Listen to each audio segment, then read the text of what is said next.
Newton's rings. When a plano-convex lens is placed on a plain glass plate,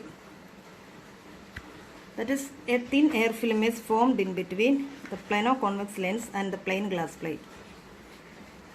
So this is a plano-convex lens and this is the plain glass plate, and in between plano-convex lens and plain glass plate a thin air film is formed, and the thickness of the air film is such a way that at the point of contact its thickness will be 0, and on outward directions the thickness increases.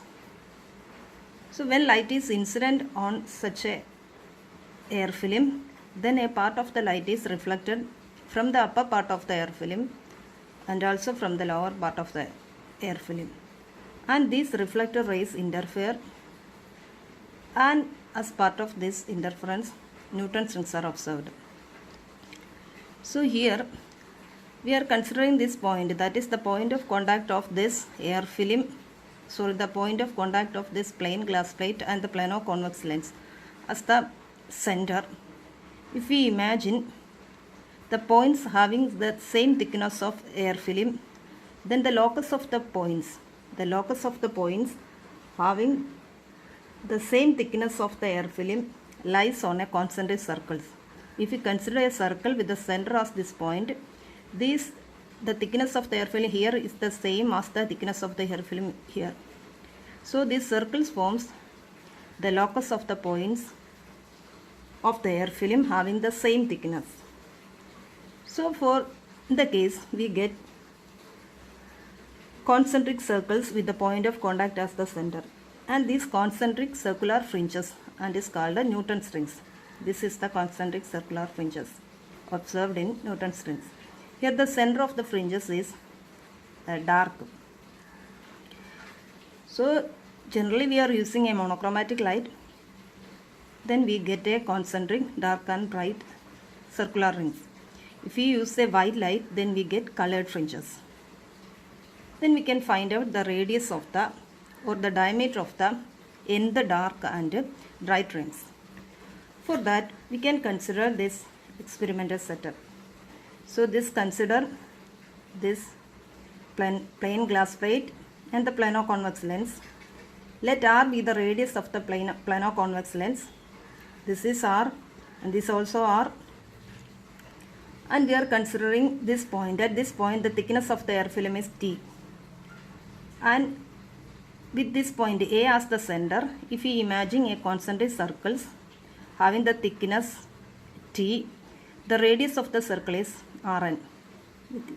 We are considering the radius Rn is that of a dark circle.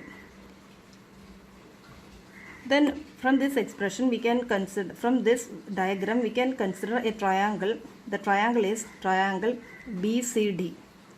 Triangle BCD, BC will be R, the radius of curvature of the lens, and this side BA will be R, but this is the thickness of the air film. So this side is parallel to this side, so this can be written as T. This is T. AD is T. So BD will be R minus T. So DC will be, this is Rn and this side is parallel to this side, so it will be Rn. So we can consider a triangle BCD here, and from the triangle BC square is equal to, according to the Pythagorean theorem, BC square is equal to BD square plus BC square, or R square is equal to, BC square is R, BD is R minus T the whole square, R minus T the whole square plus Rn square, DC is Rn. Then we can rearrange this equation, that is R square is equal to R square minus 2RT plus T square plus Rn square, or 2RT is equal to Rn square. We are neglecting the thickness of the air film T. And also this is, that is 2RT is equal to Rn square. This is considered as equation 1.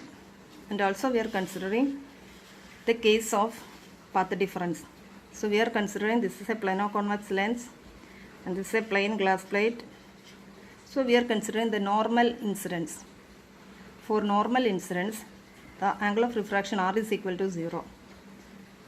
And here we are considering that a thin air film as the medium, so mu will be 1.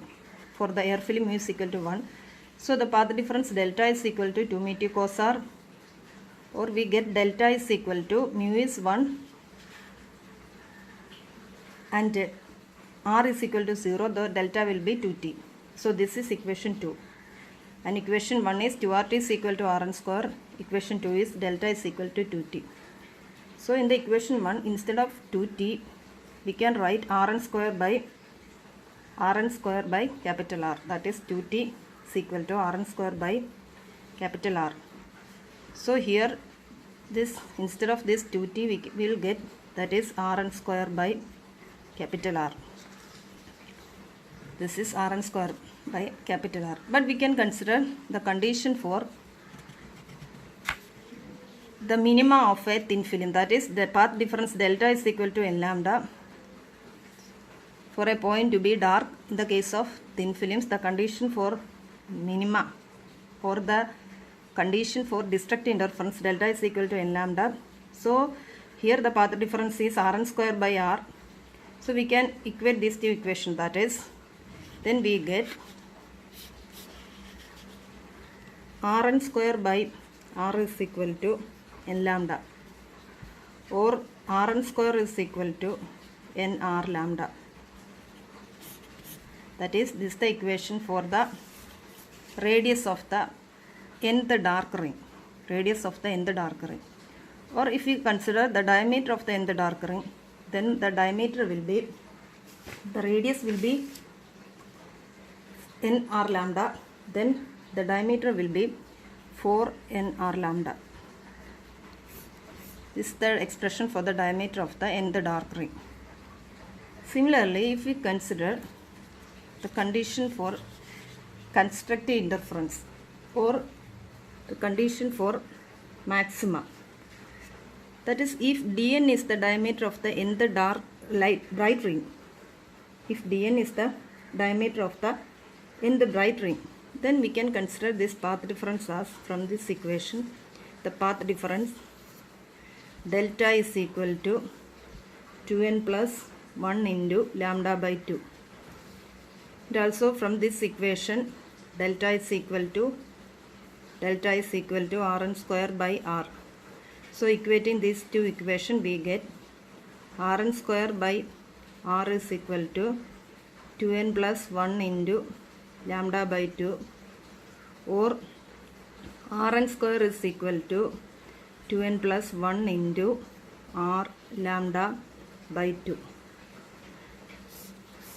This is the condition for nth bright ring, or the diameter of the nth bright ring can be written as dn square is equal to, that is 4 into 2n plus 1 into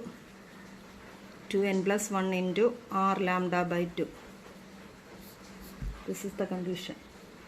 4 into 2n plus 1 into r lambda by 2. So we consider this equation, that is dn square is equal to 4 into 2n plus 1 into r lambda by 2. If we consider this equation, this is the equation for the nth bright ring.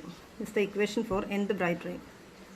So for the, according to this equation, for the first bright ring, that is n is equal to 0 for the first bright ring.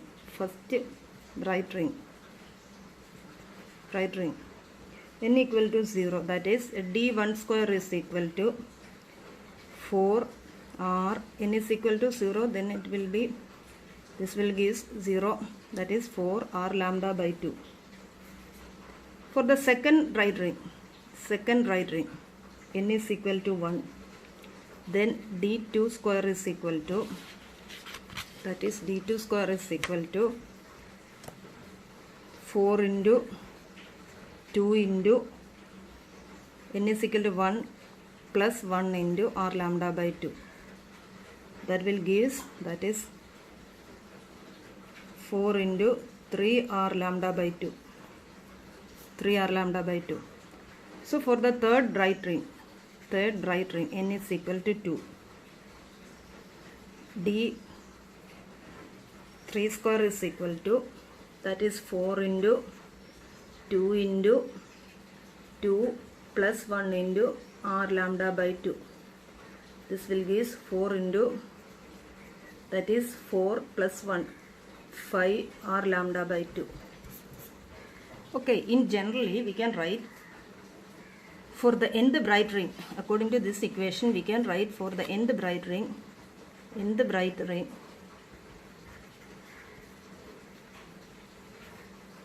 dn square is equal to 4 into 2n minus 1 plus 1 into r lambda by 2, or we can write it as 4 into 2n minus 1 into r lambda by 2.